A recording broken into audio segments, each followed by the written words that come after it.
listen-only mode. Good morning, everyone. My name is Les McCook, and I want to welcome you to the June edition of our continuing education series. We are very honored today to have a guest speaker to talk to us. As normal, it'll a little abnormal this time because instead of having two sessions and a Q&A, we'll do one session and a Q&A. This session should last approximately about 30 minutes.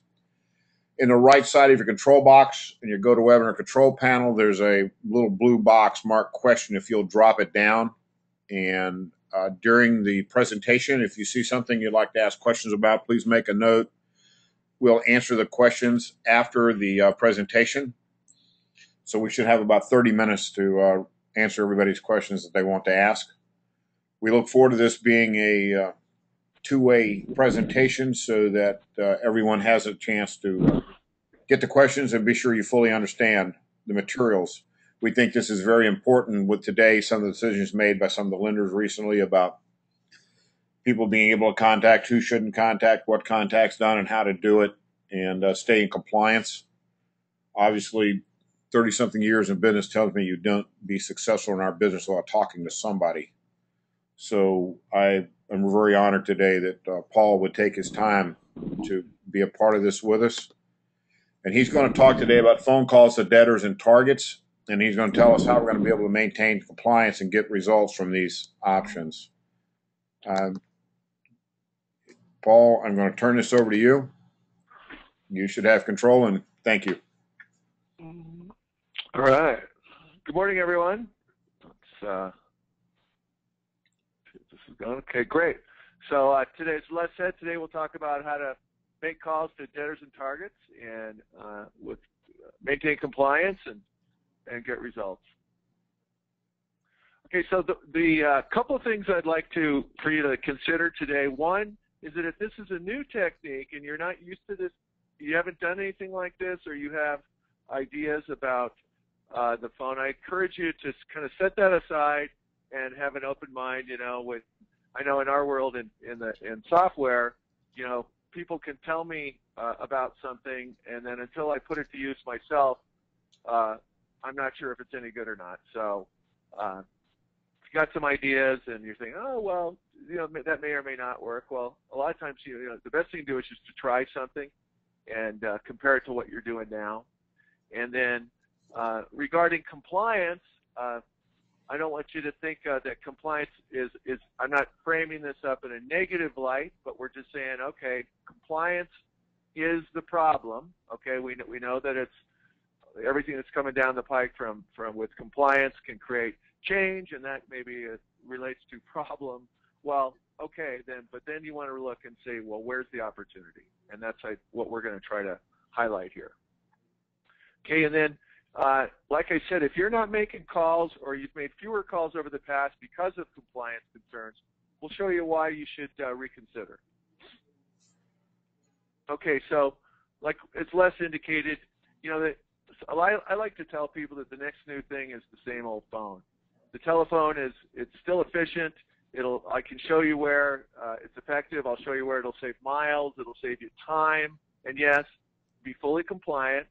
And if you follow these simple techniques, then I think you'll see at least one more recovery per month. Okay, so the one thing to start with here is to look at your costs, and because in order to maintain compliance, create costs, and we're all trying to, in this world that we are, where everything has to be done for less and lower costs. Well, where can we create some room? And one place to look at is to say, well, let's look at the cost of your communications and your calls. And what we here's an example of today's typical repossession operations, whether it's a small repossession firm all the way up to a firm with a lot of employees in the office. So right here, we just look at this idea that every assignment creates calls. So calls to or from your phone system or cell phone. And then every assignment, as you know, creates updates. And then we use a stat that we know is reliable, where updates are at least 2 hours a day per person, all the way up to 2 or 3 full-time employees. Sorry about the typo there. And then the other cost that you have is, of course, the miles that you generate in every month, in whether it's the truck or your spotter car. Okay, so what's all this costing you? And maybe this is something that you haven't considered. So if you look at, we start with the labor. We know, and we talk to repossession firms all day, every day. I've talked to a lot more repossession firms probably than you have, and so we're talking to them all the time, and we're constantly gathering information to learn about the operations and to keep our data updated. So we know that each call with an update is about 10 minutes, okay? So if you take 20 calls per day that you're making, and that's one person across all of your updates, all your cases. And then if you take the cost of 10 minutes per call, and then we know that the person that's doing those updates and making the phone calls, you're probably paying at least $15 per hour all in. And what I mean by all in is taxes, benefits, and overhead. Okay? Then the next component to this cost is your phones. Okay? So you've probably got at least 2 business lines, smaller firms, and then as firms scale up, you've got a phone system. And then, of course, most people are using cell phones now somewhere in the operations. Okay? And then mileage. The cost of today's calls, how you're doing things now, we believe is generating at least an additional $200 per month, okay? Or sorry, 200 miles per month. And then we know that each mile is worth $1. So when you look at depreciation costs of 55 cents a mile, that's what the IRS allows. And then you look at the labor involved, the trucks don't drive themselves. It works out to at least $1 per mile. The truck or the car doesn't drive themselves. And depending upon if those miles are in the truck, the cost is higher because of fuel and depreciation. And then each assignment, on the low end is $275. And again, we think this is leaking out now because of how you're placing these calls, how you're making calls. And I'm not talking about calls, I'm just talking about regular phone calls and how today's operations are going. And these are calls related to the assignment. Okay? So when you add all this up, the monthly cost works out to at least $1,775 when you add all this up, okay? So that's a big leak, and that's keep in mind, this cost is not for bigger firms.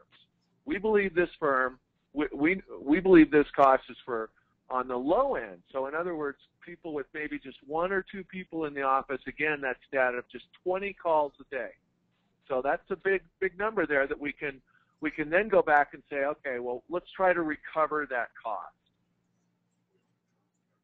Okay, not only that, but because of how you're making these phone calls, right? Because when you're using your phone system, when you're using a cell phone, okay, when you're using these different devices to make calls, whatever it is, a Magic Jack or however you're placing the calls, Skype, whatever you're doing, okay, those actually create compliance problems, okay, because your calls aren't monitored.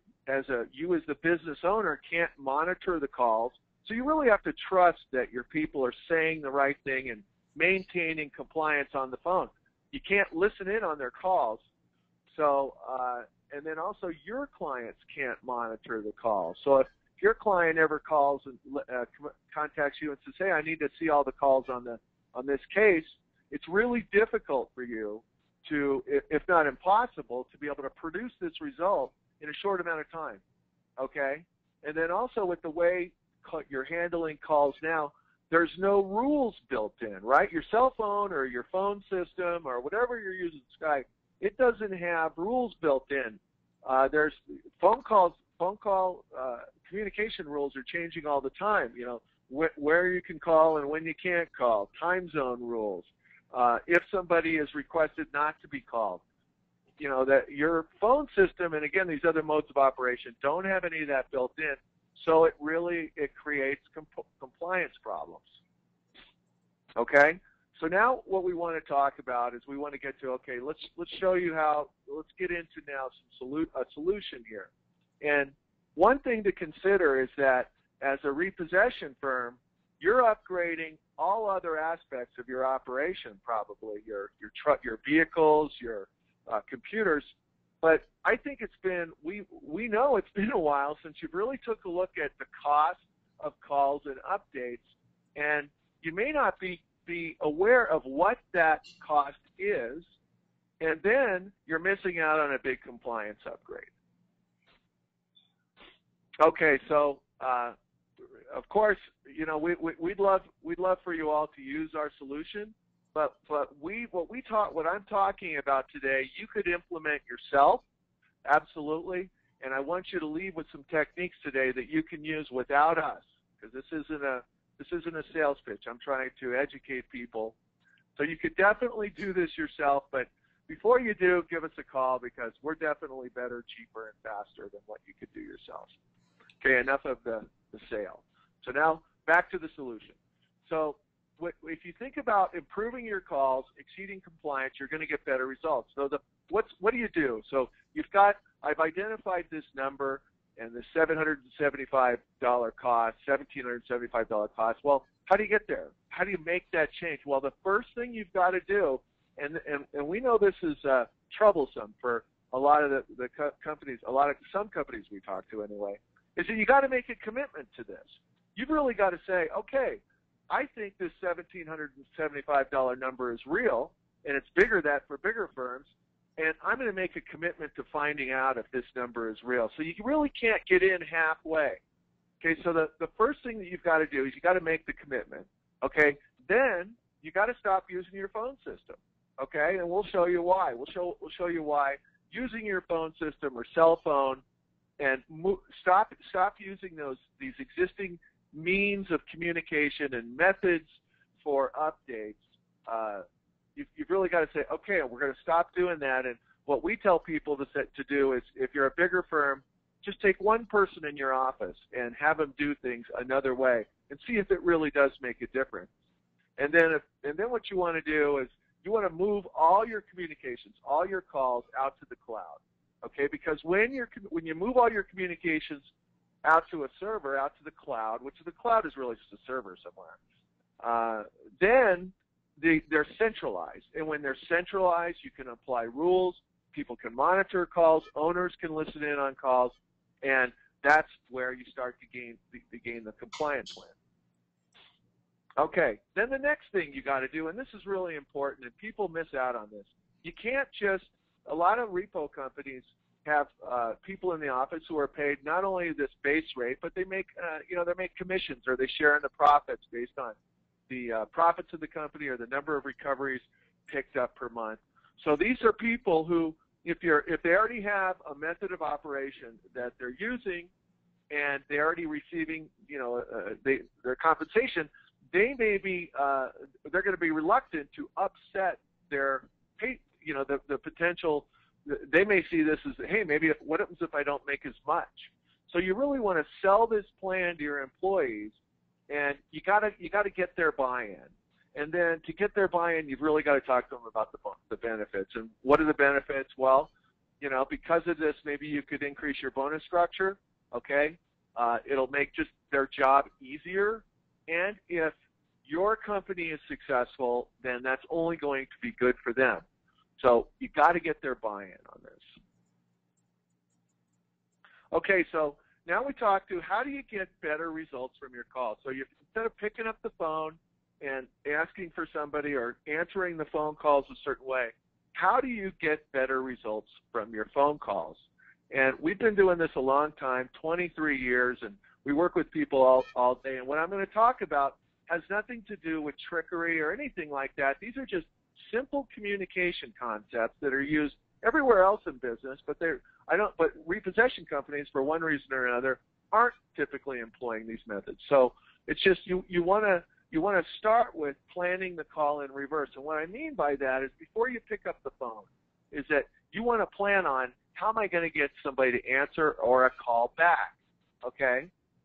There's a few things that you do to set this up. Number one, when you're placing a call, Okay? If you're calling to 708 and you're in the 312 area code, you got to make sure when you're making that phone call that the phone number that shows on the recipient's caller ID matches to matches to their locale. So if you're calling the 312 phone number, you got to assume that you're going to be calling a smartphone or a cell phone. Most cell phones now are outpacing landlines at least 2 to 1.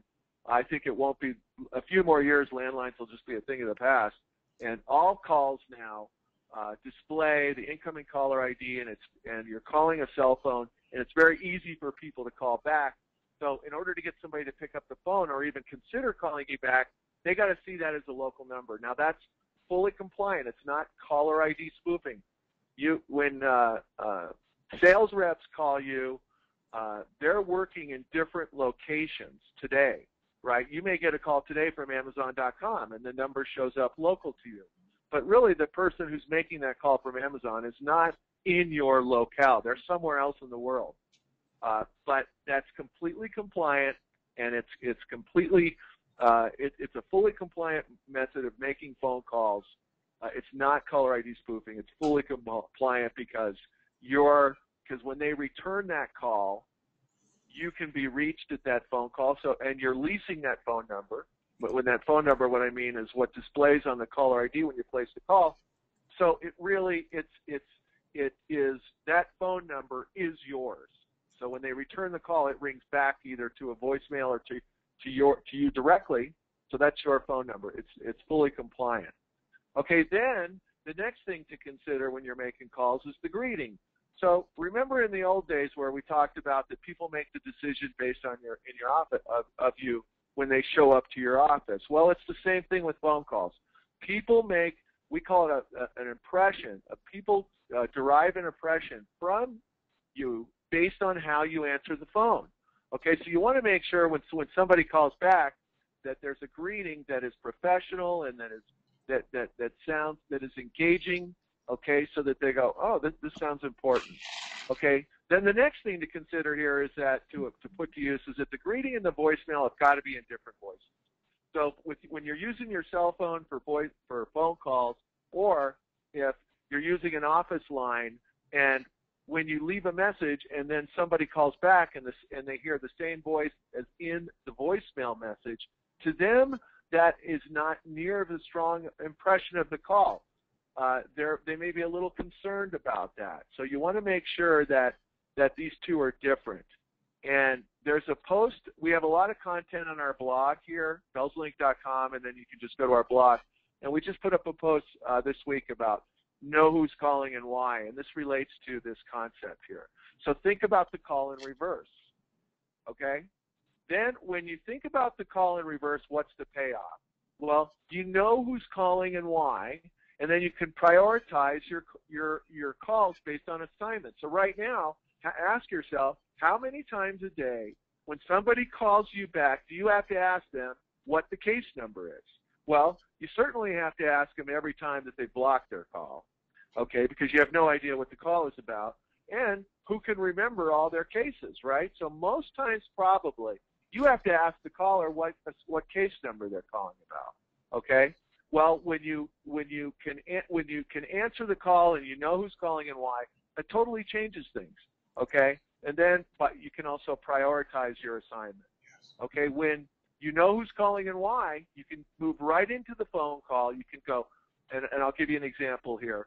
And it really changes. You have a few seconds to change, to create a strong or a negative impression of your call.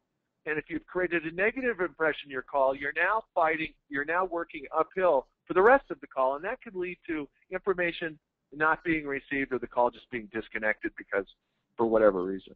So you got to know who's calling and why, but there's a big payoff to this, okay? Then make sure that when your calls and all your calls and call recordings are linked. Okay, so I get it right now. You maybe have a little phone system or you have some way of recording calls, and this is probably recording calls will start to become more important coming down the pipe from clients. Well, you got to make sure that when your client when your client calls, it's very easy for you to retrieve a call recording. And then 2, you want to make sure that your calls and recordings are linked. Now, the way you're doing things right now, your calls and your call recordings aren't linked, and that really can create it creates some possible compliance issues. And this way, you're improving your compliance. Okay. Then by doing it this way, you can automate most of your updates. Okay. You can't automate all of your updates, but you can automate at least 80% of your updates. Then, when you're using these techniques for calls, you can also verify information a lot easier. And if you can verify information from using phone calls, that ties back to the idea of 200 miles per month. Okay? Using these techniques, once you adopt them, you'll see where the miles that you drive each month will actually go down, and that's money back to the bottom line. Okay, now texting is something that is a very important tool to be using for communications, because a lot of people would rather text than talk. Okay, the key with texting is to maintain compliance, and it's very easy to do. So when you're texting, you can use texting now, and that also ties back to miles saved and time saved. So it's really easy to get back to that 200 miles per month with texting and verification instead of driving by or sending the spotter by. Okay, so that's the payoff. Another payoff and another method and part of the blueprint for when you know who's calling and why. Now that gets back to this idea that I introduced of plan the call in reverse. So when you work backwards from a phone call, you back all these methods into how you do things, and then you get a payoff with that. But it starts with planning the call in reverse. You know, a marathon runner says, okay, I'm going to run a marathon in 6 months. Well, they set out a training plan. They do training every day. They're planning the race in reverse. It's the same concept here. Okay, so now what are some more methods that you could do that add up to time savings and that 10 minutes to call that we talked about? Okay, really you want to think about getting rid of picking up the phone to call and dialing out from the keypad. Instead, you want to use click to call. Okay, this saves you time, and that gets back to that 10 minutes per call figure that we introduced earlier. Time saved dialing, time saved answering. Okay, scrub numbers. So particularly for those who are working more cases, there's really low-cost means now to scrub all your phone numbers. Okay, before you get on the phone. You know, for bigger operations, go back and ask yourself, how much time do you spend each day calling wrong numbers? Okay, well, scrub them first. Okay, and then you're gonna eliminate that problem. Okay, then you've got compliance rules that you use when you're using this.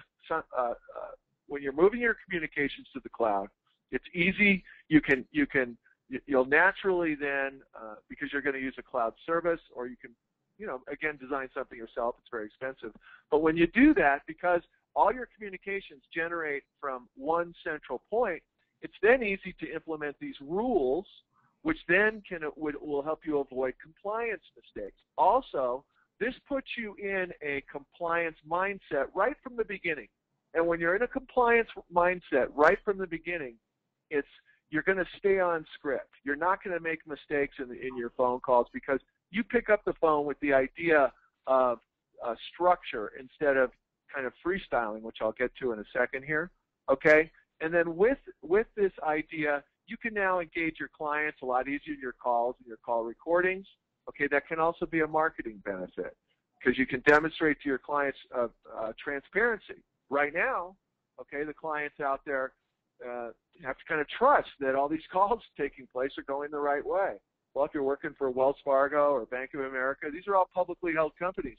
And one mistake ends up on CNN, and, they feel the effect of that, possibly. Okay. So the benefits of making these calls also is that with outbound calls, you're going to save a lot of time, you're going to save money, and then you're going to get compliance wins. Okay. On the inbound side, so in other words, when people are calling you back, you get better results because you always know who's calling and why. You don't have to ask somebody, hey, what case are you calling about? So the blueprint is these topics that I've laid out And the benefits are the results, right? Because that's part of our topic today. Is what you can see here. Okay. Let me give you an example here of how this relates in today's world. So, using the techniques and the methods that I've just laid out. Okay. So, repo person here. Hello, thanks for calling. This is Rob. So, in other words, you got an incoming call because you know who's calling and why. The repo person answers the phone this way, and he automatically identifies the person as somebody in the case. Okay, and then here's their response. Okay, and then here's the repo company. Here's the repo person responding to that, and notice that they jump right into the talk off. Okay, there's no asking for the extension number or the case number or whatever you're doing to when you're leaving messages. So to get somebody so that you can identify them on the returning call. A lot of companies out there will leave some sort of reference number, case number in a voicemail. Okay, so with this method, notice that you jump right into your talk off. Okay, and again, you got to think about those couple of seconds in each call where you're in this period where the call could go either way. They're either going to be comfortable, have a good call impression of your call, or they're going to be maybe a little leery and less reluctant to talk with you. Okay, and then here's the result here, and then that's where the repo person says, he's trying to contact this person about some information, and that's a really good structured, compliant call. Okay, now let's look at the flip side. Okay, today's typical call example goes like this, right? Because you don't know who's calling and why, you've got to ask the person, hello, how can I help you? We know that people are still answering the phone this way, and now the caller says, what? After all, who answers? It's unusual to call somebody and they ask, hello, can I help you? And then the repo person repeats the question, and then here's the caller. Okay, now notice the caller at this point, they're already agitated. They're already agitated. In other words, they're in the exact opposite state you want them in. Okay, now the repo person asks for the case number. The caller a little bit more agitated. Repo person, caller hangs up. Okay, lost call. Okay. Again, having this plan, working backwards from the call, it really adds up to natural compliance. You're less likely to veer off and freestyle during the call. You're less things are going to go your way more often than not. Okay, and that really adds up to better results because when you've got a caller on the phone that's comfortable, okay, you're then able to talk to them, have discussions, get further calls. Okay, if you've invested time in generating a new lead for a case, then you're not going to burn that lead. Okay, and the time invested in generating a new lead in a case is time, and time is money. So it's really a effective and efficient means here for your calls, and you will get better results following this plan. You just got to adopt to it. Okay, and then here's like I say, without this, I call it freestyling. You're just kind of reacting to the call, and then in the old way. I'm not suggesting that those are all non-compliant. We're saying here that you're likely to veer into this area where something in the call could go wrong. Okay, the caller has a bad call impression, people possibly getting angry, and fewer calls that you're going to get the results that you're looking for. So now what do you got to do? You got to then get back in the car, truck, and generate those miles, which are really very expensive. Okay, you want to avoid that. Okay, so going back to the beginning where we identified that number. So if in today's world, we've all got to examine our operations and say, hey, where can I cut? Where can I save? Where can I generate more profit? Consider examining, how you're doing things now as far as your phone calls and the communications, the phone calls related to the assignment. And consider that there's a lot there. There's a lot of room there to recover costs, save, and increase revenue. Okay. So again, going back to this idea, why drive block when you can call or text? And this technique does not require somebody on the phone who has the gift of gab in your office. No, it really doesn't. It just requires setting up the phone call in a certain way, which, by the way, is used by salespeople all across the country, businesses all across the country. And so it's really about technique. It's not about, like I say, somebody who's got a silver tongue. Okay, so that's pretty much the end here. I try to keep this short, and I can answer a lot of questions now, whatever questions that you have. And we also have some resources put together for you, which I'll demonstrate, which I'll show you on the next slide. So, are there any questions at this point? Paul, everyone, remember, you open the question box and type your question in, please. I know I heard you say that the clients, you've kind of gone through this. You talked to a lot of the repossession companies, and this idea that we're not talking, and we've got people on the call that's probably at the employee level, and they're trying to improve the quality of what they're doing and understanding on this also. So, how's the best way to go about learning or looking for what these guidelines are? I know you told us how to stay in compliance today, and you talked about things, but where are these people going to go to for a resource that says, look, this is what we're allowed to do, this is what we're not allowed to do, who we can contact, who we can't contact, things like that? Well, yeah, so that's a great question. And again, that in that discovery mode that you talked about, that's expensive, right? So what we're suggesting is that rather than trying to track down all this information yourself, which costs time, and time is money. Instead, try to identify a service that builds this in for you. So in our case, we're constantly monitoring what are calling rules and whatnot, and we're building our communications tools so that they are so that they meet so the rubber meets the road, so that they're compliant, so that the customer, the user, doesn't have to go out and seek out this information on their own. Now, part two, I don't know of a website that lists, that kind of keeps a running total of here's what you can do and here's not what you can do on a state-by-state basis, because, like just this morning, the Supreme Court ruled on a privacy issue, and, in the last year or so, there's been a lot more concern and a lot more light shed on privacy and this electronic communication world that we live in now.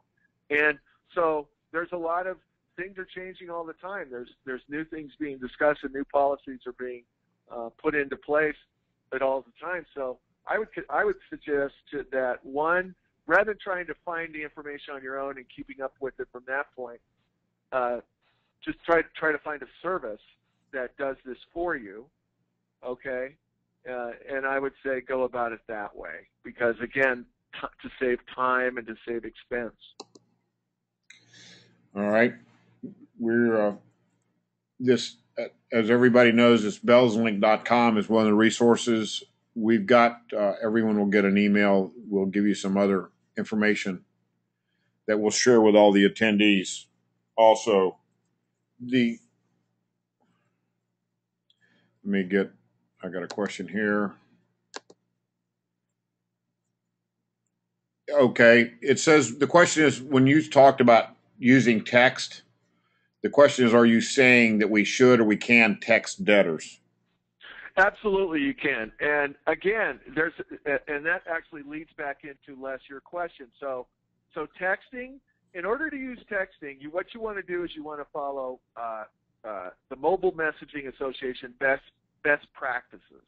Okay, so you want to employ texting in your operations, but it just can't be freeform. You can't turn somebody loose on their cell phone and say text that way, because their cell phone doesn't have any compliance built in. So, for instance, with what we do with BellsLink is that we follow the Mobile Messaging Association best practices, some of which are Number one is that we don't allow more than 3 texts to go out to a phone number without a reply. Okay, so what that does is that keeps it blocks against the potential of an employee possibly hassling a client, a debtor, a subject or target on their cell phone. They just keep texting them until they reply back. So one, we block if no more than 3 texts can be sent out without a reply. 2, whenever somebody replies via text,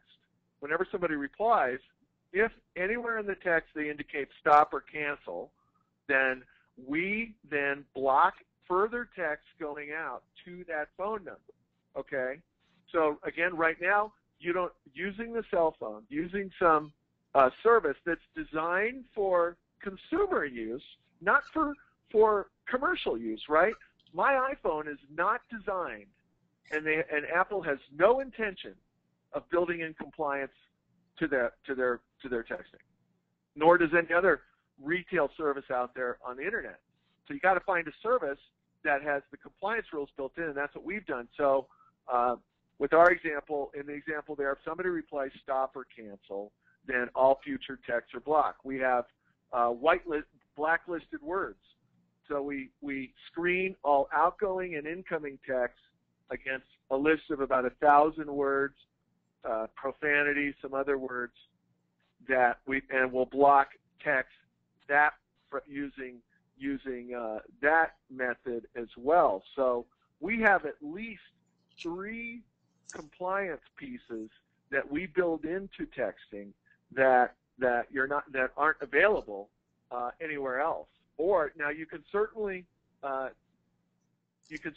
build these rules yourself. Absolutely you can, but again, that gets back to the idea of better, cheaper, faster. Why would you want to build a service and hire programmers and go through all that expense when you can outsource it to a company who focuses on? And I'm not suggesting that's us. That perhaps there's other solutions out there. I'm just suggesting, again, I want to leave you with some ideas that you can put to work. You want to go to you want to find a service that's got this already built in, but you want to make sure, ask them the questions about, hey, how do I keep my employees from misusing this service? And does that answer the question? Whoever submitted that, is that helpful? We'll see if they respond back. One of the things that, in speaking to one of the people that's going to be responsible for monitoring compliance of the repossession industry for a very large lender that currently does it on the collection side, is that the day's coming where that you will actually see auditors from, say, a large lending type, a Wells, Chase, whatever, would be personally appear and start asking your employees questions about what they can do, what they can't do, what the FDCPA is, what trespassing is. So we see that it's on the horizon, not here yet. And it sounds to me that what you're suggesting is, and I guess a little clarification on this is that this is a cross-platform solution that you have, so that multiple employees with multiple type phones or your office phones become the perimeter, and through, I guess, this cloud network thing that you described, this is what you're suggesting that to help us and help the employees understand it better. It begins with a cross-platform system. Is that correct? Yes. It's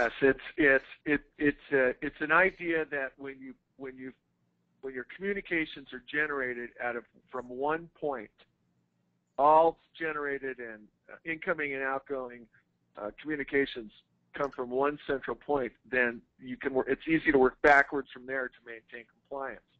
Then the other, I think you alluded to this, is that when the CFPB was first introduced, Dodd-Frank, I believe it was 2009?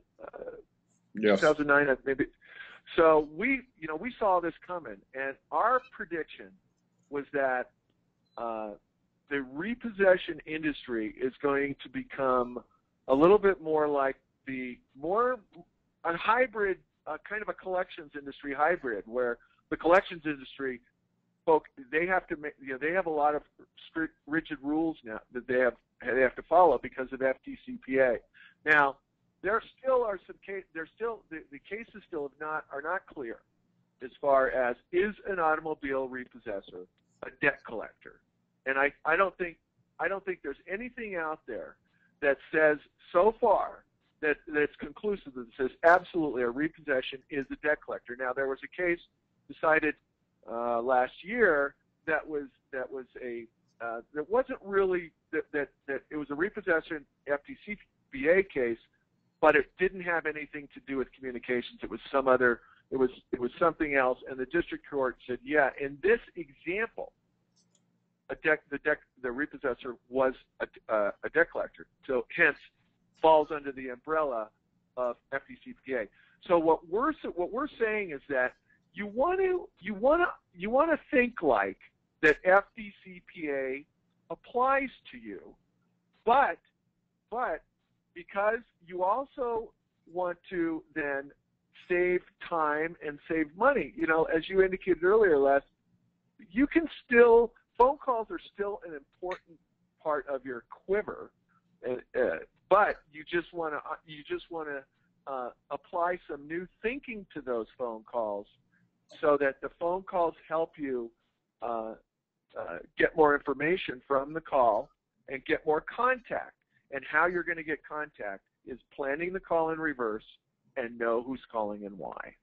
All right. Well, in your opinion, the Supreme Court ruling, even though it just applied to the state of Michigan in collections, having to have a collection agency license in the repossession side, and the Supreme Court basically saying that the repossession is a part of the collection agency program, maybe just a state law, the way it's applied versus belief in federal law. But how big a door do you think that's going to open? Is it a scary one to look at?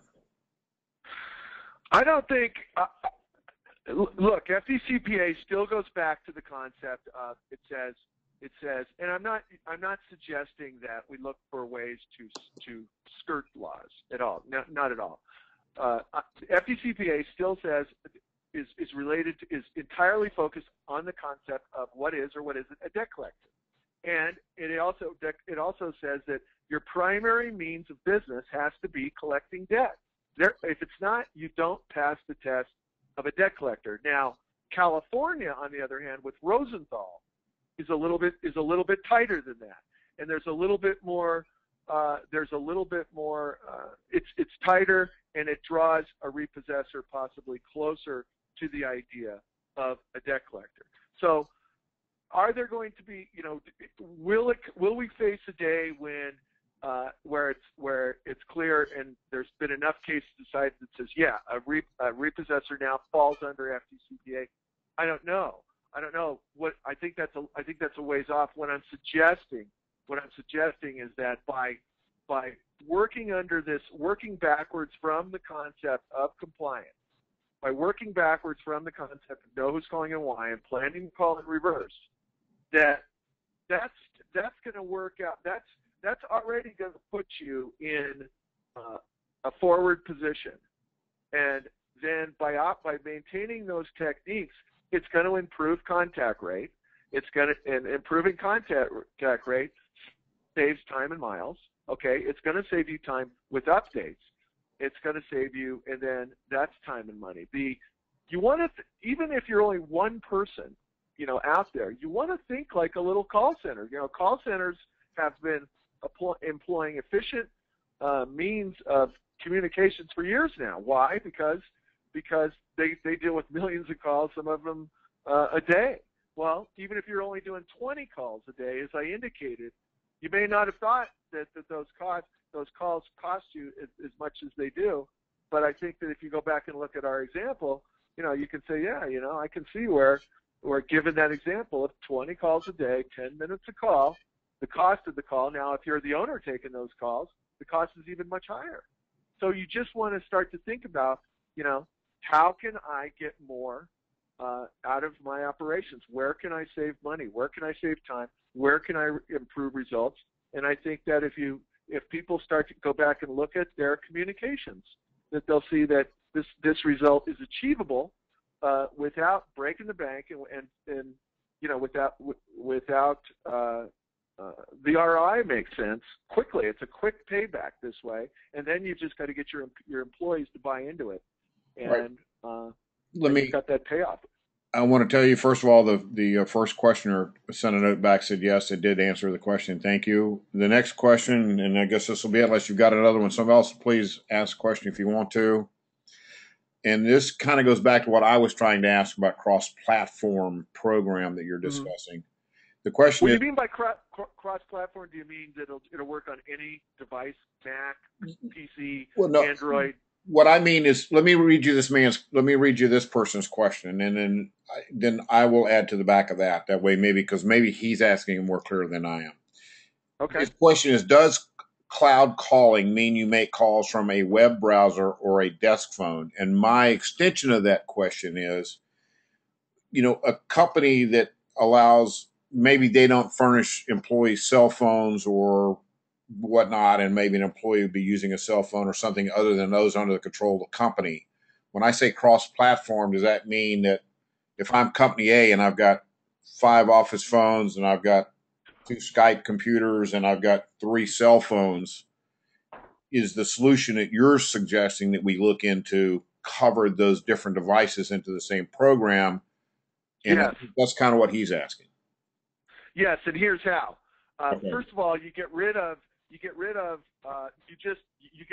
Skype, and you don't pick up your phone. We've all got a browser on our desktop, and we've got a browser on our mobile phone. Okay, so when your people are out in the field using their laptop, using their mobile phone, how they initiate and receive calls pops up in their browser. Okay, on their if it's in Chrome or Safari, depending upon what you're using. When they place the call, they return that way. So now those calls are not on their cell phone. Those calls are at a central point. If you're in the office, okay, you're generating and receiving calls via your browser, not via Skype or these other devices. See, Les, what you explained is you actually laid out the problem earlier that I talked about, where all these different devices, where all these calls are scattered. And that's not good for clients, because if your client ever needs to come back to you and say, hey, I need all the calls for this particular case, it's a challenge to link all those calls together and say, okay, here's what we did. What you've got to do is that you got to think about being able to prove a negative. You can't. It's really tough to prove a negative when you've got these communications spread out over the guy's cell phone here and the Skype here and the Magic Jack here and the phone system over here. All right, now you just made the light bulb come on, because I can see where it would be very beneficial to someone in our business now with these compliance rules to be part of our employee policy and our operations procedure and our handbook, to say that we want a record that it would be we're going to forbid an employee from not using our closed house system to contact anyone on the outside of our company or organization for multitudes of reasons. You want to forbid the employee from picking up their cell phone and dialing out using the keypad on their cell phone, because then now you've got a record for a call on their cell phone. Now you've got a call taking place that you can't monitor. Now you've got a call taking place that your client can't reference. You absolutely want to stop that, and that's where I say stop, quit doing it, and then you want to. Okay, so now I get that this solution, you think, oh my gosh, it's another thing I've got to add to my business. It's technology. It's really not. It's really simple. It's much easier than you think. And by employing this, remember, all we're talking about is using a browser. There's no equipment. There's no software. There's nothing necessary. You don't need a phone system anymore using what we're talking about. A phone system goes away. So for those of you out there who have an expense connected to your phone system, that all goes away. That's gone, okay, because of how communications are. For those of you out there who have business lines connected to your operation, maybe you have a couple of business lines connected to calls that you use for incoming or outgoing calls, that cost goes away. For those of you who are paying for cell phones, that cost goes away, because in this technology that, for instance, that we've developed, all that's necessary, the only thing that's necessary is a browser and an internet connection. And out in the field, now that you can tether devices, the only thing, yes, their cell phone out in the field becomes, all that becomes is bandwidth. It's not used to make calls. They will use it as the interface for calls, but the call records and their call recordings and everything associated with the call goes back to that one central place, that one spot. Okay, I got it. And obviously, it's not going to work for everyone, because you're going to have places where they don't have cell phone connections. Some of these godforsaken lands like Alabama or Louisiana, where the swamps are so big or the hills are so tall they don't have phone service. But I think for most of us, and even in range, it's still something a company should look at. Paul, Absolutely, I don't have. because. Go ahead. Go ahead. No, I just said I don't have any other questions. So if you want to wrap up and say thank you, I want to know. No, thank you so much. I know these ideas are new, but just go back and think of that. For those of you out there, go back and ask yourself, think about that 1775 number. How many calls do you make a day? How many updates do you do a day? Okay? Then start to look at all the different places your communications lie, the different devices that they're spread out over.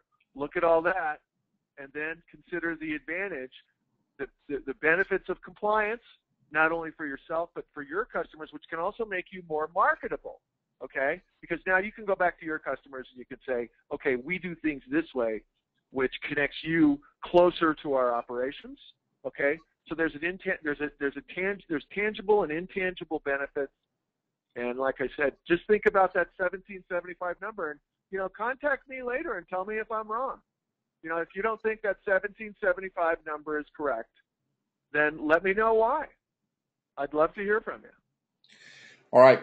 I want to thank everyone for your time today. I know it's valuable. I hope we've given you something to think about, and I hope it's something good for everyone. We appreciate your feedback. After the webinar, you'll be asked to give a response as to what you thought about it. Any other questions that you may not have wanted to ask today that you'd like to have clarified, please let us know. We look forward to tomorrow's presentation, Paul, and thank you very much for your time today. Good day. Thank you. Have a good one, folks. Bye-bye.